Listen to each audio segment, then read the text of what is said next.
datang dari pemirsa dengan nama Lexi. Ya, Pak Lexi. Selamat malam Pak Pendeta, saya mau bertanya. Yang pertama, siapakah jemaat Laodikia itu? Apakah suam-suam kuku pada jemaat Laodikia nubuatan atau peringatan? Karena kalau dalam nubuatan, maka sebesar apapun usaha Laodikia tetap akan menjadi suam-suam kuku, karena nubuatan harus terjadi. Dan apa bisa terjadi atau sudah terjadi, Laodikia sudah dimuntahkan oleh Allah karena Yesus sampai saat ini belum juga datang. Iya, itu Pertanyaan yang pertama, Pendeta. Pak Pendeta. Yang kedua, Terima kasih. Oke, satu-satu kita. Satu-satu ya Pak Pendeta. Oke. Satu atau mau langsung? Ini sepertinya berbeda ya Pak Pendeta. berbeda topiknya Pak Beda ya? Pendeta. Iya. Ya. Oke, Langsung saja Pendeta. terima kasih. Oke, Pak Pendeta. Selamat malam Pak Lexi. Terima kasih untuk pertanyaannya. Siapakah jemaat Laodikia itu? Mungkin lebih tepat kalau kita bertanya, menggambarkan apakah jemaat Laodikia itu? Karena di dalam Wahyu pasal yang kedua dan Wahyu pasal yang ketiga, ada disebutkan di sana 7 jemaat. Dan kitab Wahyu ini dituliskan dan dikirimkan kepada ke-7 jemaat ini. Siapa saja jemaat ini atau apa saja jemaat ini? Yaitu Efesus, Smyrna, Pergamus, Tiatira, Sardis, Philadelphia, dan kemudian Laodikia. Ini ditulis di dalam kitab Wahyu, dan sebenarnya selain 7 jemaat, ada juga seri 7 yang lainnya, yaitu 7 meterai, 7 sangkakala, dan ada juga yang lainnya. Tetapi kalau kita belajar kitab Wahyu, menurut kaidah menafsirkan nubuatan apokaliptik, maka 7 jemaat dan 7 meterai serta 7 sangkakala adalah ketiga seri 7 yang menggambarkan sudut-sudut pandang yang berbeda, namun itu menggambarkan perjalanan jemaat Kristus, orang Kristen, umat Tuhan, mulai dari saat kitab Wahyu itu dituliskan, yaitu pada abad yang pertama sesudah Masehi, abad pertama Masehi, sampai kepada akhir zaman, sampai kepada kedatangan Tuhan Yesus yang kedua kali. Jadi itu menggambarkan kurun waktu yang berbeda, mulai dari abad yang mula-mula, zaman kekristenan, sampai kepada zaman akhir ini, di mana dalam setiap kurun waktu yang berbeda, dalam garis waktu sejarah mulai saat itu hingga akhir zaman, selalu ada umat Tuhan dalam keadaannya yang berbeda-beda, dalam situasi yang berbeda-beda. Seandainya saja kita punya cukup waktu, kita bisa baca semua apa yang dituliskan di dalam Wahyu pasal yang kedua dan Wahyu pasal yang ketiga. Tetapi kita tidak punya cukup waktu. Apa yang dikatakan dalam Wahyu pasal yang kedua tentang Efesus, yang telah kehilangan kasihnya yang mula-mula. Lalu kemudian jemaat Smyrna yang digambarkan menghadapi penganiayaan. Dan itu betul-betul menggambarkan jemaat dan keadaan jemaat mulai dari zaman abad pertama itu terus-menerus. Jemaat Smyrna menggambarkan jemaat yang ada pada abad yang kedua, abad yang ketiga, ya, pada abad ketiga Masehi, yang menghadapi berbagai macam tantangan, berbagai macam penganiayaan. Lalu kemudian jemaat Pergamus katanya, yang hidup di dalam kegelapan rohani karena ada ajaran-ajaran palsu. Lalu kemudian jemaat Tiatira contohnya, yang menggambarkan ada kemurtadan rohani, ada perzinahan rohani, dan digambarkan di sana jemaat itu dimabukkan oleh berbagai macam ajaran-ajaran manusia. lalu kemudian menggambarkan akan adanya suatu reformasi, lalu kemudian jemaat Sardis, lalu kemudian jemaat Philadelphia, terus sampai kepada jemaat Laodikia. Memang sebelum itu atau selain itu menggambarkan jemaat Tuhan dari abad pertama hingga zaman akhir, itu juga menggambarkan 7 jemaat yang ada pada saat itu. Dan memang pada waktu Yohanes yang kekasih menerima wahyu dan menuliskan tentang 7 jemaat, memang ada pada saat itu jemaat Efesus, ada pada saat itu jemaat Smyrna, dan jemaat-jemaat yang 7 memang ada pada saat itu. Dan memang apa yang mereka alami pun kurang lebih seperti itu. Tetapi Tuhan Yesus Kristus, karena wahyu disebutkan wahyu Yesus Kristus, ia memilih ke-7 jemaat yang ada pada saat itu untuk menggambarkan apa yang ia telah lihat yang akan terjadi sebagai keadaan jemaat dalam berbagai kurun waktu hingga pada zaman akhir ini.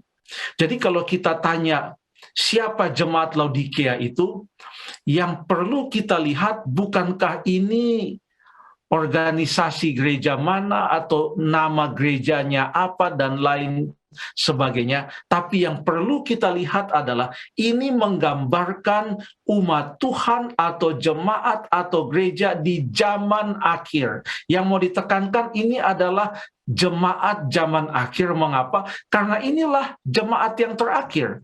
Dalam Wahyu pasal yang kedua dan pasal yang ketiga, Laodikia adalah jemaat yang ke-7. Tidak ada jemaat yang ke-8. Inilah jemaat di zaman akhir, dan pada zaman jemaat inilah Tuhan Yesus akan datang. Apakah ini nubuatan atau peringatan? Ini dua-duanya. Nubuatan bukan dalam arti mengunci umat-umat Tuhan bahwa karena sudah dinubuatkan demikian, mereka sudah ada dalam suatu jaket besi di mana mereka tidak bisa bergerak lagi karena sudah di-lock, sudah dikunci oleh nubuatan. Bukan. Ini adalah sebuah nubuatan tentang keadaan umat Tuhan pada umumnya di zaman akhir ini. Kalau kita baca di dalam berbagai nasihat untuk Efesus, Smyrna, sampai jemaat Laodikia, yang di sana dituliskan bukan hanya kecaman tentang apa yang sedang terjadi, tetapi dipenuhi juga dengan teguran tentang apa yang terjadi, bahkan nasihat tentang apa yang harus dilakukan oleh masing-masing umat Tuhan pada zaman jemaat itu, agar supaya mereka bisa melepaskan diri dari keadaan yang pada umumnya terjadi pada zaman jemaat tersebut. Contohnya, kita buka dalam dalam Wahyu pasal yang kedua tentang jemaat Efesus, Wahyu pasal yang kedua ayat yang ke-5.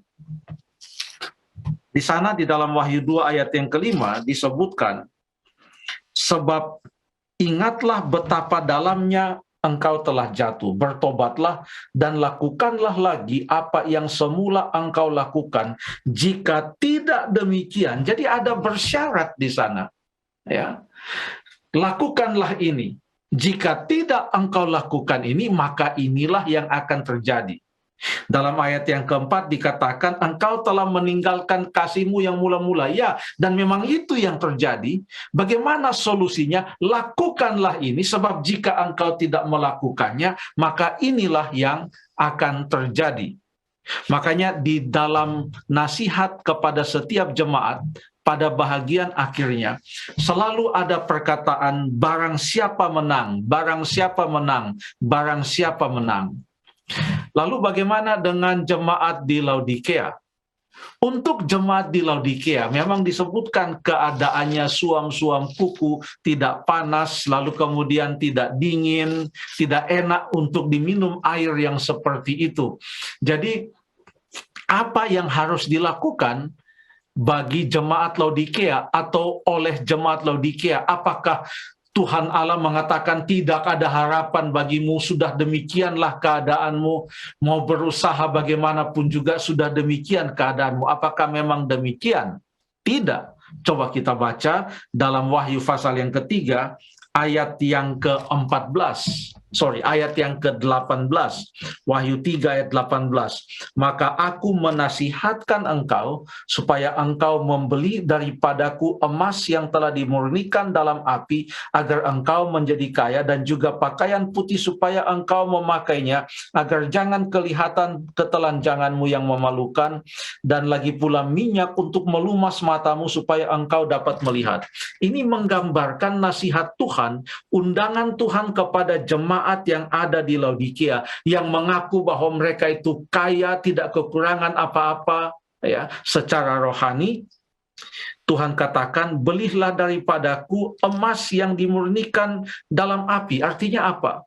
Mintalah kepadaku supaya aku memberikan kepadamu iman yang teguh, iman yang teruji dalam berbagai macam tantangan dan kesulitan, bagaikan emas yang teruji di dalam api. Lalu kemudian pakaian yang putih.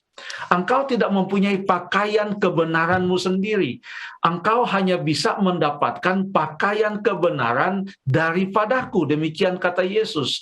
Hanya kebenaranku yang bisa menyelimuti engkau. Lalu kemudian minyak untuk melumas matamu. Ini menggambarkan Roh Kudus yang dapat membuka mata mereka untuk melihat kebutuhan mereka pada saat itu. Lalu setelah diberikan nasihat ini, apa yang terjadi? Kita baca dalam ayat yang ke-19.